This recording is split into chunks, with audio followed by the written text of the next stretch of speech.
Hi everybody, this is Diane. I am working on getting the pages ready for this Better Homes and Gardens binder journal. And I have some pages gathered up.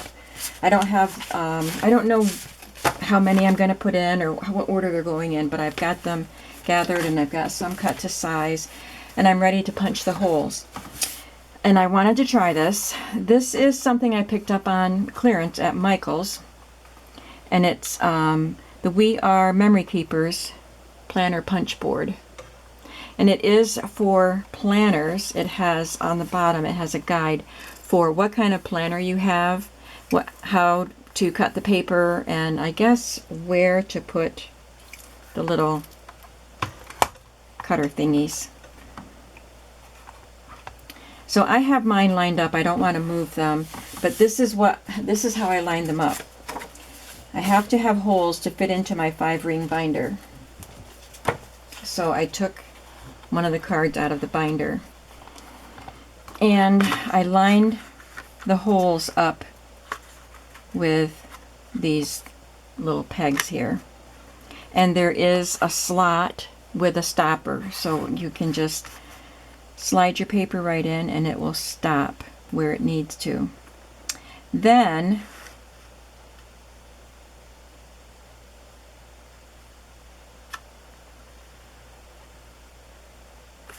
okay, this pencil line is a little off. I just took my pencil and drew a line right there.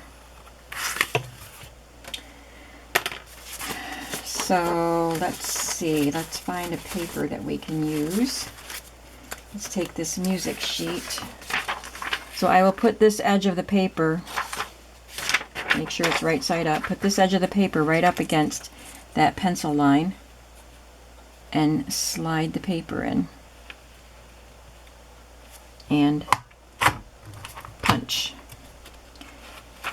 And then I will move the third hole. I only have 3 holes, but I need 5. So I'm going to move this one right up to this, line it up with that, and slide it in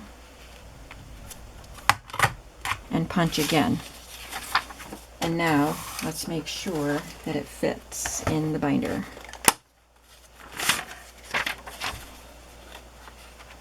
And it does. So now I can take several pages at once and punch them, or even one at a time. It'll be easier on my hands than just punching each hole individually with a single hole punch.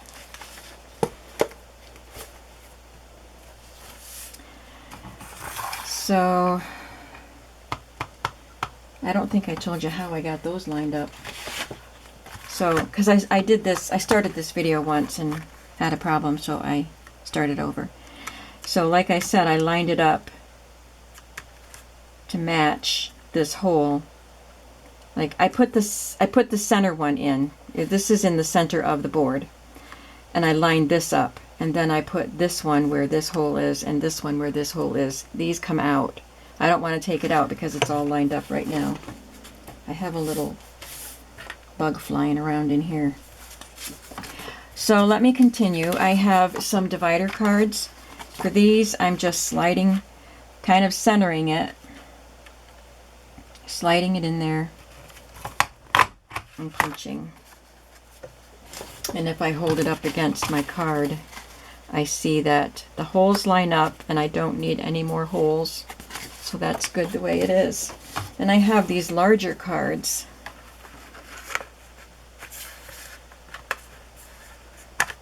It's thick. Okay. It's a little curved. That's why it was having trouble going in. And I'm just lining this up against the pencil mark again.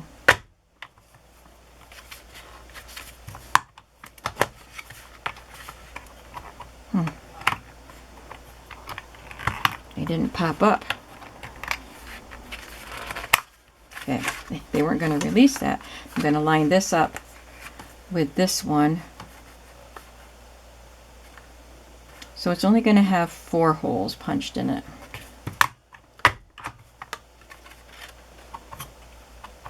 So it doesn't really like this thicker cardstock. I have some Tim Holtz the wallpaper sheets they come this size.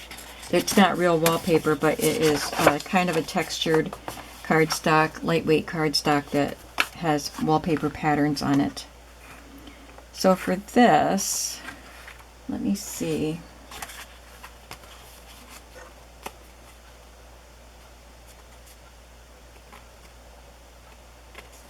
If I line it up in the center of the page,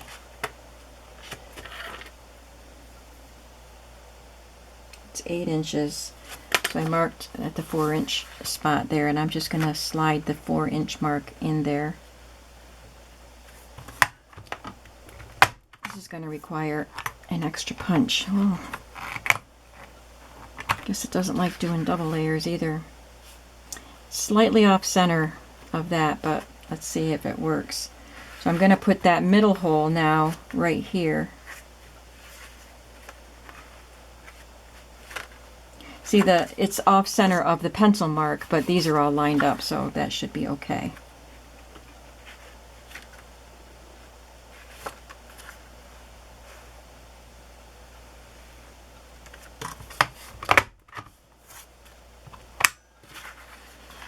And then I'll line this one up down here.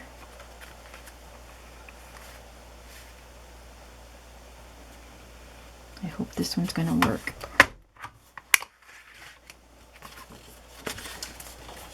Let's see if this one goes in there properly.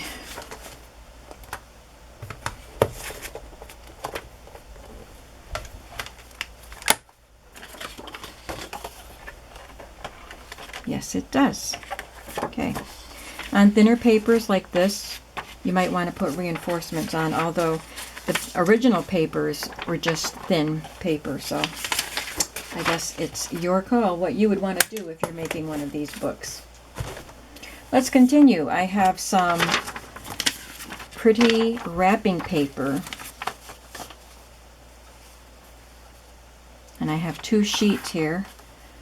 I'm going to line it up with the pencil mark, line the top edge up with the pencil mark.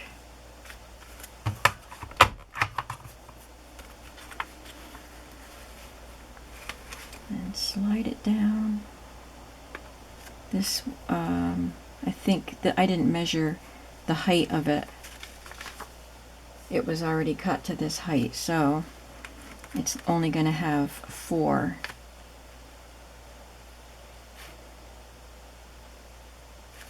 Well, let me line these 2 up.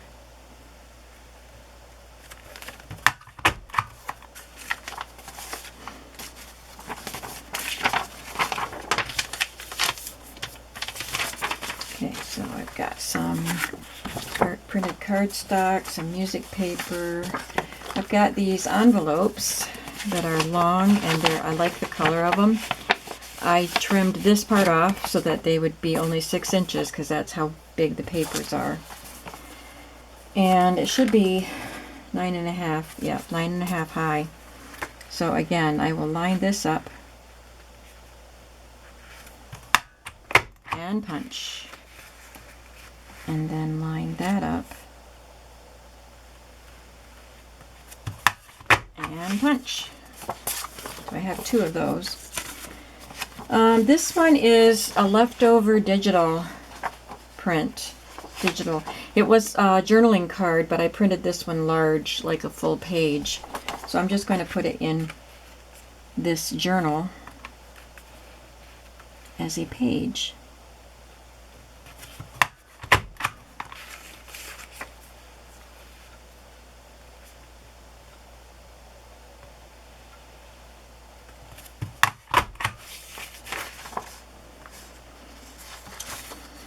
What else do I have? Oh, I have these.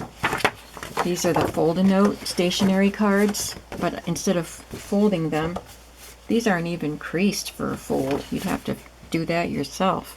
These are vintage. I did trim off just a tiny bit to make it 9.5 inches, and I'm just gonna punch it just like a sheet of paper.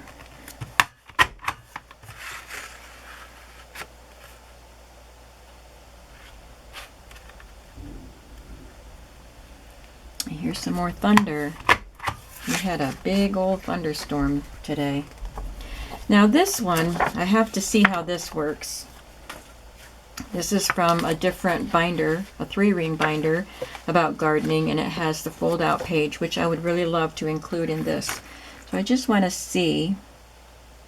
I'm going to just mark where these holes would end up. The top one would be right where that hole is, and this one would be right off of that one, so I'm not sure how that's going to go, but we're going to try it.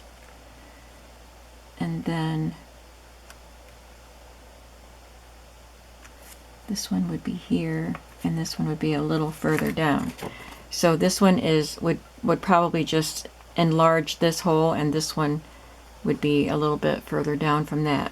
So we're going to try it and see how it goes, because I really want to include these.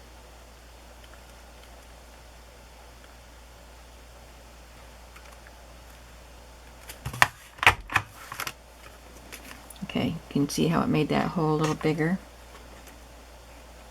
And I want to make sure I line up the right part of that hole with this doohickey here.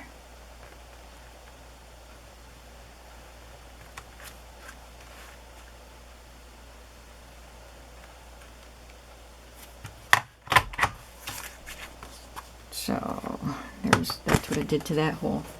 So let's see if it fits.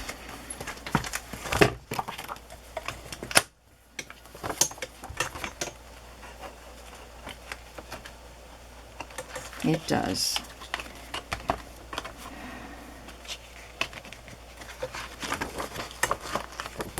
So I will include some of those cards in these journals.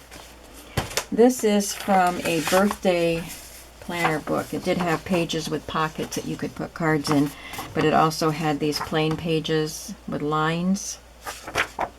It's got a bumblebee and a little flower, so I thought that was good for a garden journal. I'm putting 2 together.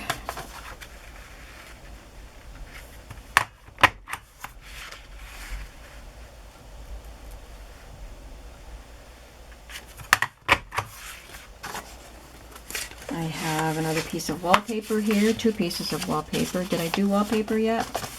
Don't think so. I did wrapping paper. So I have 2 floral wallpapers.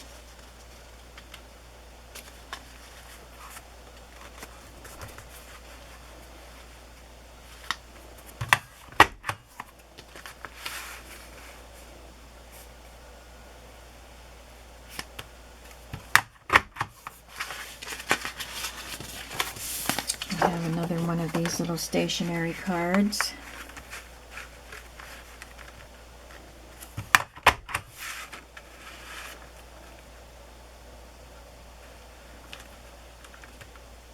I think the hardest part is making sure I don't shift the paper as I push it in, that I don't shift it up or down so that it stays where I want it.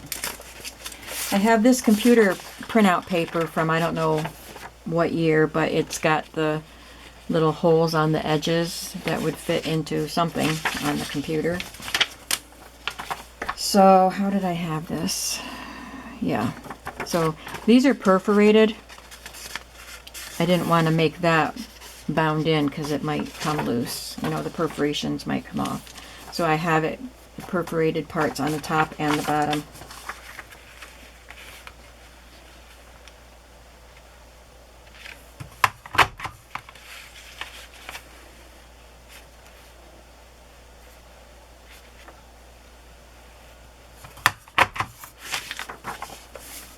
So you get the idea. I've got other papers that aren't even cut down to size yet, and I've got more, you know, divider cards, another envelope, and lots more papers to cut to go into these 2 binders.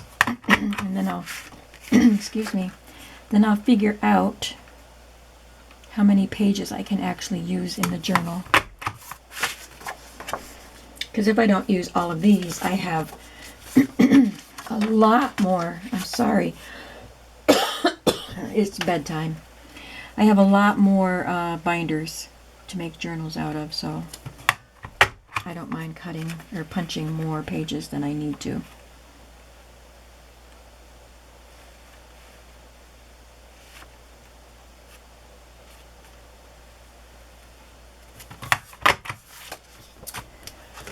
So I'm going to wrap it up for tonight, and I am anxious to get home from work tomorrow so that I can start working on putting some of the pages into the binders. I'm anxious to get really going on these binders.